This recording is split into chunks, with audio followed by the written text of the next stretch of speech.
tafakari yetu ya ujumbe wa Kwaresma.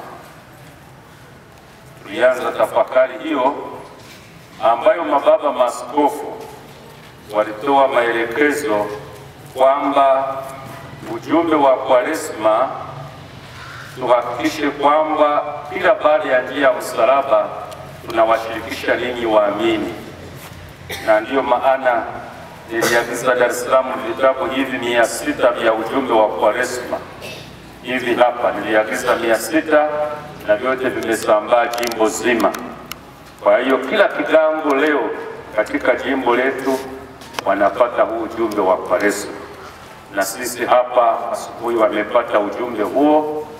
Leo jioni mnapata Ikindwa, wapo wanapata sasa hivi, na Mirambo Barracks wapo wanapata ujumbe huo. Sasa dakika kama 2 kuwakumbusha mlichojisomewa wiki iliyopita.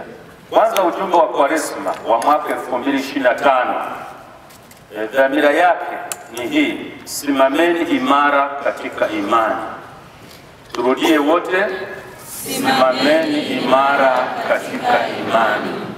Na hiyo simameni imara katika imani, mstari huo unatoka waraka wa kwanza wa Mtume Paulo kwa Korinto sura ya 16 aya ya 13. Kwa nini Paulo aliwaambia Wakorinto wasimame imara katika imani, wawe hodari, wasiyumbe?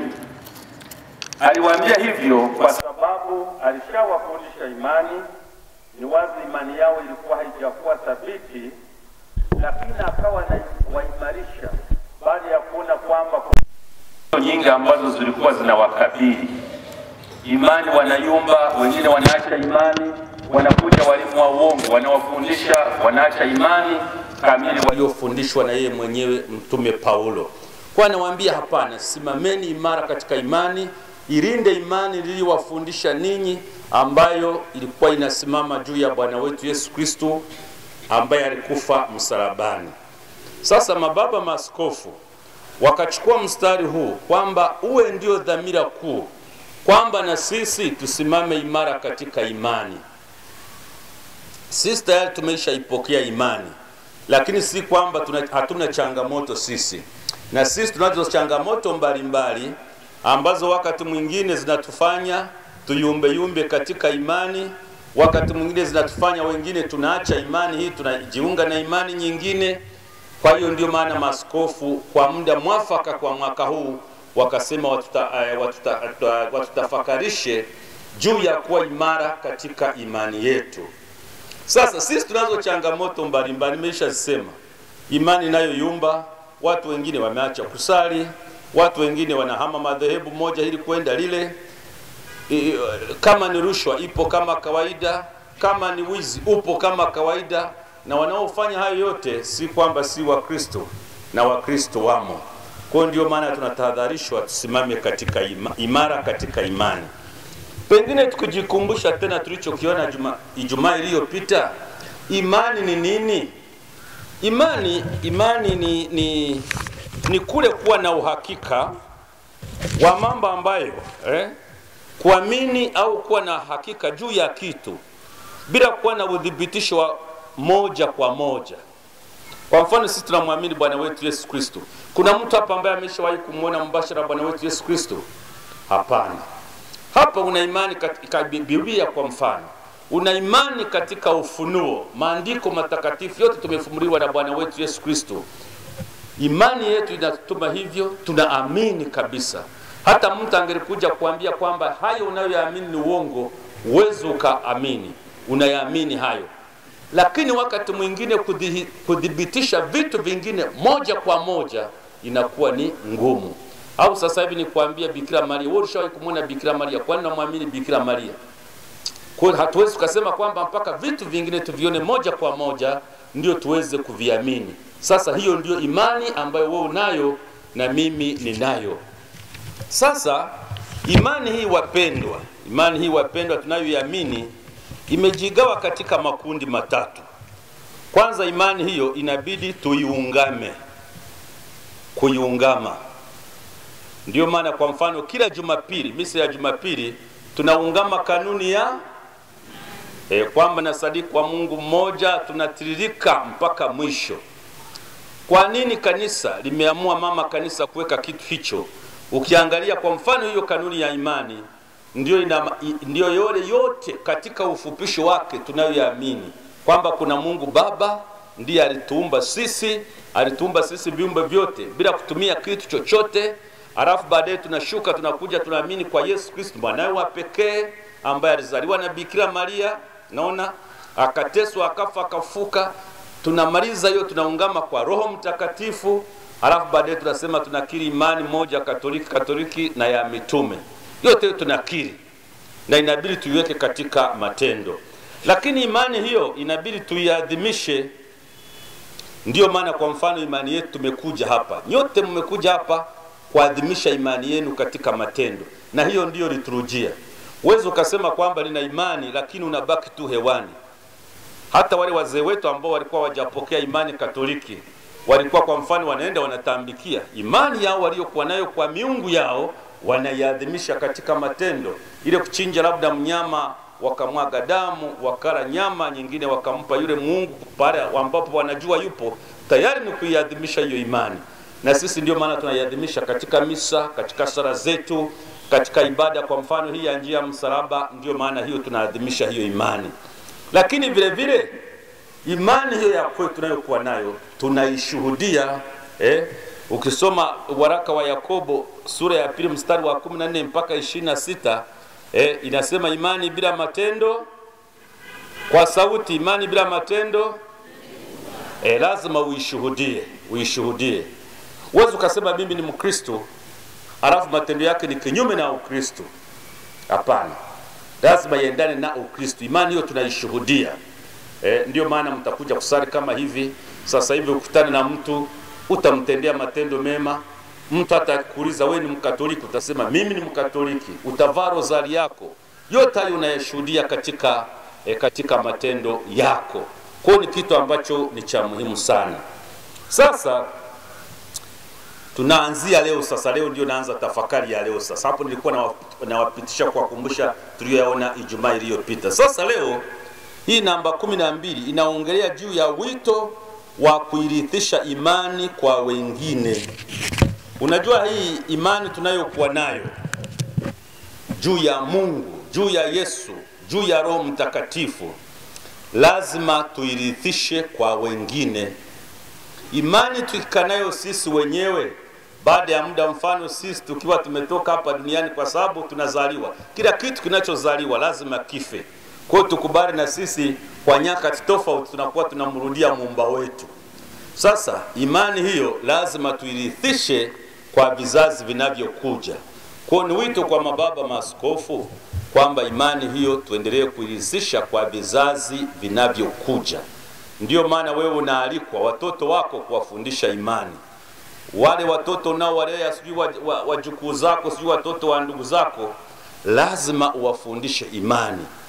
Lakini uzoefu unaonyesha mnaofanya hivyo ni wachache, au wengine wanafanya kidogo. Wapo wanaofanya sana, wakati mwingine wanasema hapana, ulimwengu utawafundisha watoto wangu imani. Watu siku hizi, baadhi yenu hamda na watoto wenu. Asubuhi wanaenda shuleni saa 12:30, wengine saa 11, unakuta wanasubiri mabasi ya njano kwenye vituo vya mabasi. Alafu mida kama hii ndio wanarudi nyumbani, wamechoka, wanalala. Na nyinyi mnakuwa kwenye mahangaiko, baadhi yenu mko kwenye utafutaji, kwenye vibarua, kwenye biashara zenu. Mnafuta nao muda mfupi na wewe umechoka na yeye amechoka, mnalala. Kesho yake ndio hivyo, kesho kutwa muda wa imani. Jumapili ndio mnakuja kanisani. Haya, kanisani mafundisho tunayowapa kama dakika 20 au nusu saa, bado ni kidogo sana kwa kukuza imani ya mtu. Hapa ni wangapi wanaojisomea Biblia? Ni wachache. Ni wangapi ambaye anaona vitabu vinavyouzwa kama pale vya imani anunua ajisomee? Hamna. Simu pengine ndizo zinachukua muda wetu. Ni nani aliye na simu kwa mfano anasema nipate neno la Mungu kutoka kwenye simu yangu? Ni wachache. Lakini zile ujumbe ambazo tunatumiana, ambazo zinasisimua, ambazo unatoa vichekesho kama kwenye TikTok, hizo ndizo tunazishambulia kwa nguvu kubwa sana. Unaweka data yako ya shilingi 1000, yote inaishia kuangalia muziki wa Zuchu au wa Diamond. Sasa hapo namna hiyo Diamond atakupeleka mbinguni kweli? Hawezi akakupeleka. Naona hata watoto nakuta mitaani ndizo nyimbo wanazoimba, lakini anzisha wimbo wa kanisani hawaufahamu, ila wasanii hawa ufanya nini? Wanaufahamu. Sasa hivi nitahubiri dakika kama 20. Kuna watu watakasirika, wanataka kwenda nyumbani, lakini timu ya Yanga na Simba ambayo iliahirishwa majuzi, watu wangeweza kuangalia saa 1:30 na muda wa nyongeza, sijui na penalty na kadhalika. Unaona, kwa hiyo tunayaelekea malimwengu zaidi kuliko mambo ya kimungu. Kwa hiyo baba maaskofu wanasema kwamba tuwarithishe watoto wetu imani. Unapomfundisha mtoto wako imani, hata anapokuja kanisani, na sisi kanisani tunapata mahali pa kuanzia na kuweza kuendelea. Kwa jukumu hilo, wapendwa, wenye wajukuu, wenye watoto, tulizingatie. Wala ambao umekwisha kwenda Ulaya, Marekani, kuna unafumu na fahamu. Unafuta kanisa zuri namna hii, ukiitisha njia ya msalaba, kama nusu ya watu hawa ndio wanao kuja. Kanisa zuri, lakini unakuta ni wazee tu ndio wamekaa pale wanasali. Wale vijana ni kama wanaamini kama Mungu hayupo. Siku za Jumapili ndio wanaenda kwenye mipira, ndio wanaenda kuogelea, ndio wanaenda kulala kwenye mchanga wapate jua na kadhalika na kadhalika. Kwa wapendwa, imani hii tuilinde, lakini tuilishishe watoto wetu. Lakini namba 16 ya maandiko ya maaskofu haya, ujumbe huu wa Kwaresma, wanaongelea juu ya ubatizo, kwamba ubatizo ni mwanzo wa safari ya imani ya Mkristo. Imani Katoliki tunaishi kwa pamoja, na katika ushirikiano huo imani ya kila mmoja huweza kukua na kustawi. Unajua hapa njia ya msalaba kila mmoja angeweza kusali nyumbani kwake, si ndio? Lakini tumekuja hapa, pengine tukishirikiana kusali kwa pamoja inakuwa vizuri sana, tunajionyesha kwamba tuko kitu kimoja. Wewe ungeweza kusali nyumbani kwako na watoto wako, lakini unasema tuje hapa tusali kwa pamoja. Naona japo misa lazima uje hapa, kwa sababu wewe huwezi ukamwazimishia msa mke wako pamoja na wajukuu zako, huwezi wewe. Hiyo lazima uje hapa. Kwa imani tunapoidhirisha kwa pamoja, tunaposali kwa pamoja, basi tunakuwa ni kitu kimoja. Sasa safari yetu ya imani inaanza rasmi katika ubatizo, ambapo tunampokea Roho Mtakatifu. Sakramenti ziko ngapi? 7. Na sakramenti ya kwanza kabla ya nyingine zote zile lazima iwe ni nini? Ubatizo. Ubatizo ndio mlango wa imani. Ndio maana tunawasitizia kwamba watoto wetu, wajukuu zetu lazima wafanye nini? Wabatizwe. Japo sasa hapa mimi wanapata changamoto hata kwenye sakramenti ya ubatizo. Hata sasa hivi kuna watu tunawafundisha kusudi watoto wao waweze kubatizwa. Tunapombatiza mtoto mdogo mchanga, ubatizo anaopata kwa sababu ya imani wanayokuwa nao wazazi. Sasa kwenye kubatiza huwa tuna swali moja, tunauliza, je, mwamkataa shetani na mambo yake yote na ila zake zote? Jibu haya kwa sauti. Mnamkataa shetani na mambo yake na ila zake zote? Sasa kwa mfano, kama wewe unamkumbatia shetani, hilo swali nikikuuliza wakati nataka kubatiza mtoto wako, utajibuje? Lazima ukohoe au upate kigumizi, si ndio, cha ghafla. Sisi tuko wote. Kwa ninachotaka kusema ni kwamba isafishe kwanza nyumba yako, ndipo uweze kumwambia jirani yako kwamba na wewe safisha nyumba. Au iweke vizuri imani yako, na wewe ndipo utaweza kumfundisha mtoto wako imani yako. Njoo kwenye njia ya msalaba kama hii, na mtoto wako ndiye ataona kwamba kuja njia ya msalaba ni kitu kizuri. Tuko pamoja? Kwa hiyo tusipende kwamba kwa sisi tusiishi mambo yale tunayoyafundisha, alafu tutegemee watu wengine wayaishi. Tuko pamoja wapendwa? Kwa hiyo ubatizo kabisa ndio mlango wa kwanza kabisa ambapo tunaiungama imani yetu. Lakini namba 13 ya ujumbe huu wa Kwaresma unaongelea juu ya uhusiano uliopo kati ya kuamini na kufikiri. Haya ni mambo muhimu sana.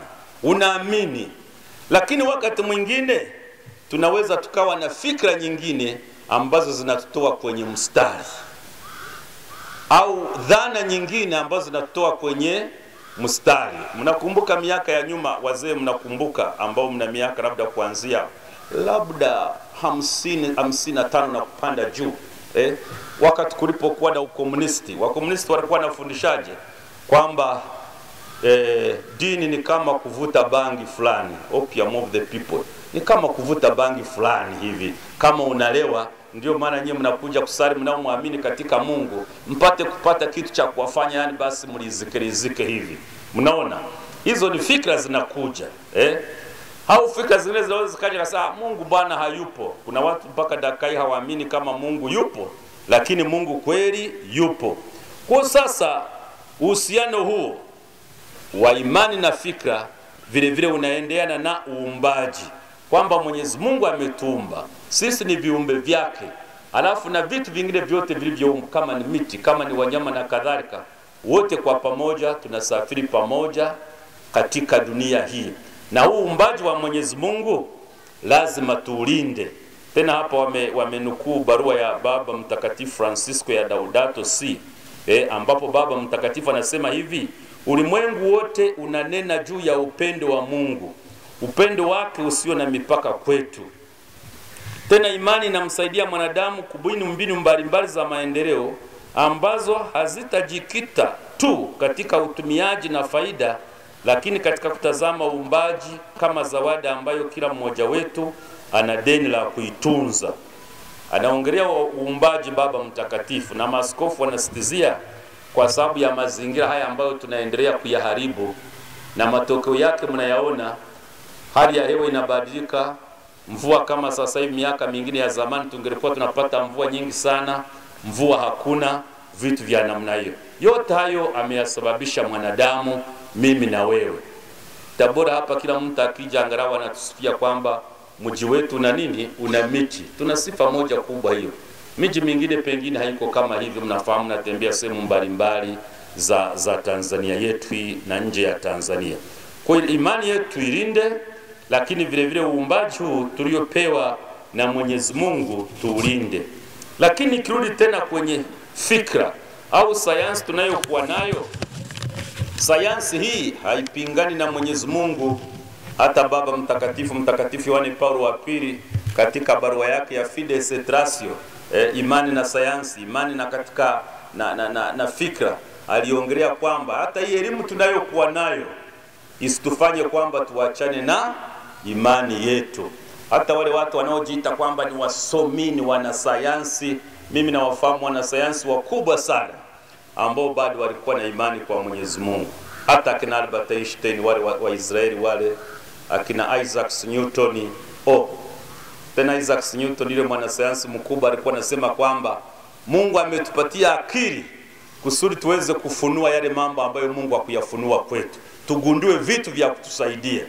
Ndio maana mimi napoona mtu amegundua kitu kama simu, amegundua kama sayansi juu za kwenda mwezini, huu ni uumbaji ulioumbwa na Mwenyezi Mungu, lakini anatupa akili. Akili yako na yangu ifanye kazi, tuzidi kudhihirisha uwezo wa Mwenyezi Mungu. Sasa tumalizie sasa, na hii ni nzuri sana, sura ya pili, Kwaresma kama safari ya imani. Na mimi Kwaresma naipenda. Mnakumbuka Jumapili ya kwanza ya Kwaresma iliyopita, Injili ilikuwa inahusu nini? Yesu yuko jangwani, anajaribiwa na nani?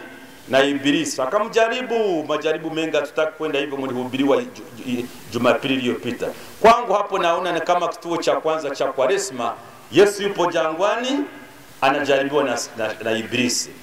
Jumapili ya kesho kutwa hii tutamwona Yesu yuko katika kituo cha pili, anapanda mlima Tabor pale, anageuka sura, wanafunzi wake wanauona ule utukufu wa kimungu, na kweli taratibu wanaanza kuamini kwamba huyu Yesu aliyekuwa anasema kwamba atakufa na kufuka, atapata mateso, lakini mwisho wa mwisho atapata nini?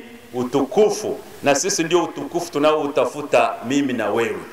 Kwa sasa maaskofu kwenye namba 17 hapa wanasema hivi: kipindi cha Kwaresma ni kipindi cha siku 40 za toba. Inabidi tufanye toba sana. Ndio maana Alhamisi iliyopita tuliweka sakramenti ya kitubio. Hata leo baada ya mafundisho haya, anayetaka kuja kuungama aje aungame, hata mkitaka mpaka saa 2 za usiku, mimi nipo hapa. Ila msiende kwa shemasi kwa sababu bado hajakuwa padre, si ndio? Mnakuja kwangu. Haya, kufunga inaendana na kufunga chakula, lakini na kufunga mambo mengine ambayo si ya lazima. Anasa hizi, vitu ambavyo vyote hivi ambavyo vinatenganisha na Mwenyezi Mungu kufunga. Kusali, ndiyo maana mmekuja kusali hapa njia ya msalaba. Lakini kwenye kusali bado naona bado mnalegeza kidogo. Misa za asubuhi wameongezeka watu wachache. Kwa mfano kwa haraka haraka, nani leo amesali misa ya asubuhi? Kwa haraka haraka amshe mkono, haraka haraka. Aliyesali misa ya asubuhi. Ya hapa kuna watu watatu, pale hakuna mtu. Haya pale kuna mmoja. Ya unaona, hii ni hatari sana. Kwa mnataka kusema saa 12:30 mlishafungua maduka yenu na vibanda sokoni eti? Wengine mko hapa Kanyenyi, tukipiga kengele wengine walalamika, hii kengele inatuzuia usingizi wetu. Wanaweka pamba kwenye masikio. Hii ni hatari sana. Mje tusali pamoja, na hasa katika kipindi cha Kwaresma. Lakini hata Kwaresma itakapokuwa imeisha. Haya, kutafakari neno la Mungu, maisha yetu kuyabadilisha, lakini na matendo ya huruma. Kuna watu mnafunga hapa kila siku. Sijui kile chakula ambacho mnafunga kwa chai ya asubuhi na mchana, jioni sijui ndio unakuwa mlo mkubwa. Alafu mnaula kufidia chai ya asubuhi na chakula cha mchana, si ndio? Na hayo mahesabu ukiyapiga, hicho chakula ulichofunga inabidi ufanye nini? Ufanye matendo mema. Wale watu mnaosali misa ya asubuhi, Jumatatu ya wiki tulisali ile Injili ya Mathayo sura ya 25. Nilipokuwa na njaa ukaja kuniona. Nilipokuwa kifungoni ukaja kunitazama. Nimewaambia watu wa misa ya kwanza, kwa wiki mzima hii kila mtu atatoa sadaka maalum. Yule mama anayekusanya pesa yetu yuko wapi? Epi yuko wapi? Simama yuko wapi? Kwa kama umefunga una chochote unampa huyu mama na rekodi. Tumefikisha kama shilingi ngapi? 150,000. Tunataka wiki ijayo tuende kwenye gereza la kina mama pale kwa Zuberi tutoe sadaka. Na mimi mwenyewe nimetoa sadaka japo kidogo sana, sitaki kuisema, si ndio? Mama asante sana. Kwa wenyewe na kina mama mlioko hapa, baada ya ibada hii muone yule mama anaandika jina lako, unampa chochote. Kwa lazima tufanye matendo ya huruma. Kama ulikuwa na matusi, unaacha kutukana watu. Kutukana watu sio sifa. Kama ni sifa, ni sifa mbaya. Tuko pamoja wapendwa. Kama ulikuwa unadanganya watu kujifurahisha, acha kudanganya watu, sio sifa. Kama ni sifa, ni sifa mbaya. Tuko pamoja. Kama jirani yako ulikuwa unamsumbua mpaka anafikiria kwamba kutoka Kiloleni kwenda Kidongo Chekundu, achana kumsumbua jirani yako. Hivyo vitu vyote inabidi tufanye nini? Shemasi alikuwa anasali njia ya msalaba, pale mnaposema mke wangu ni nini? Ni msalaba, jirani zangu na kadhalika. Sasa nikawa namsikiliza Shemasi kwa makini. Sio kwa mke wake ametamka, sijui. Mimi huwa nikifika hapo napata kikozi cha ghafla. Naona. Sasa ninachotaka kusema ni kwamba yale yote ambayo unaona ni msalaba kipindi cha Kwaresma na baada ya Kwaresma, tuyaache hayo yote. Na kipindi cha Kwaresma ni kipindi cha kusafiri kiroho na Kristo Mwokozi wetu kwa njia ya imani. Kwaresma ni mwaliko tunaoupata kila mwaka ili kila mmoja wetu aione fursa hii ya kiroho. Kila mwaka tunapata Kwaresma. Ni kipindi cha unyamavu, toba na kuzama ndani ya maisha yetu. Cha unyamavu. Ndio. Hapa nikiwapa somo moja kwamba tukae kimya kwa nusu saa. Kuna watu utasikia mnaburuza miguu chini. Kuna watu kukaa kimya kuzama ndani ya mioyo yao inakuwa ni shida. Ndio maana wengine wanapenda muziki unapigwa. Yuko sokoni pala na kibanda anapiga muziki. Akienda nyumbani ile taa yake switch imeunganika na radio yake. Switch taa pap na radio inaanza kupiga muziki. Ni hatari sana hii. Hawataki kukaa kimya kujiuliza mimi nikoje. Kwa lazima tujifunze kuwa na unyamavu na kukaa kimya tuone ndani ya mioyo yetu. Kufanya toba nimeishaelezea. Kuzama ndani ya maisha yetu ni kipindi cha neema ambayo kila mmoja wetu anaalikwa kufanya jitihada ya kujiinua na kujichotea neema. Bwana wetu Yesu Kristo anatuambia hivi katika Marko 1:15, wakati umetimia, ufalme wa Mungu umekaribia, tubuni na kuiamini habari njema. Sasa kuna watu hapa wataki kutubu. Inasikitisha kuona mwanamume na ndevu zake, mama na kilemba chake, padri nibarikwa kwa nimetenda dhambi. Niliungama mara ya mwisho nilipopata komunio ya kwanza. ukimwangalia mama na mji, kweli tangu komunio ya kwanza hujaungama tena? Kwani kuna dhambi kweli? Hii ni hatari sana. Msicheke, kwanza inabidi mlie. Nashangaa kwamba baadhi yenu mnacheka. Ni kitu cha masikitiko makubwa sana. Kumbe safari yetu ya imani ni ndefu. Kwa mfano wale watu wa Yahudi walitumia miaka mingapi toka Misri kufika nchi ya ahadi? Miaka 40. Yesu alijaribiwa, alikaa jangwani siku ngapi? 40. Mimi na wewe kadiri miaka utakayokaa ndio safari yako ya imani tangu ulipobatizwa. Kuna wengine watakaa miaka 10 safari ya imani, wengine 20, wengine 80, wengine 100, lakini basi kadiri ya majaliwa na Mwenyezi Mungu. Kwa safari yetu ni ya imani ni ndefu, tuendelee hiyo imani kuilinda na kuwa imara katika imani yetu. Tutaachia hapo kwa leo namba 20, na Ijumaa inayokuja tutaendelea na namba 21, kusafiri pamoja na Mungu. Tumsifu Yesu Kristo. Jubilei 2021, mahujaji katika matumaini.